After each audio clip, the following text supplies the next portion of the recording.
तर मंडळी आज मी तुम्हाला दाखवणार आहे, की एक मराठी माणूस त्याच्याकडे जे आहे त्यातून काहीतरी वेगळं कसं बनवतं. तर आज मी तुम्हाला दाखवणार आहे चहाचा एक अल्टिमेट एक्सपिरियन्स, पण पातेल्यात नाही, कुकरमध्ये. आता मराठी माणसामधलं आणि चहामधलं नातं हे वेगळं काही सांगण्याची गरज नाही आहे. मग तुम्ही रशियामध्ये असाल नाही तर अजून कुठेतरी असाल, पण चहा इज मॅन्डेटरी. तर कुकरमध्ये पाणी घेतलं आणि कुकर ठेवला इंडक्शनवर आणि इंडक्शन फुल केलं.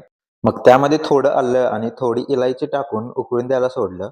उकळी आल्यानंतर लगेच चहा पावडर टाकली आणि त्यानंतर थोड्या वेळानं लगेच साखर पण टाकली. मग सगळीकडे चहाचा मस्त वास सुटल्यावर त्यामध्ये दूध पण टाकलं. मग शेवटचं एकदा उकळून इंडक्शन बंद केलं आणि कुकर साईडला घेतला.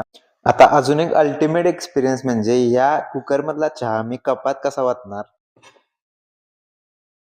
पळीनं.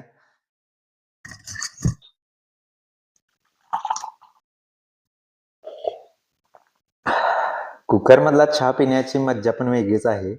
तर मंडळी ही कुकर मधल्या चहाची रेसिपी तुम्ही पण ट्राय करा आणि मला कमेंट मध्ये सांगा की तुम्हाला कसं वाटलं.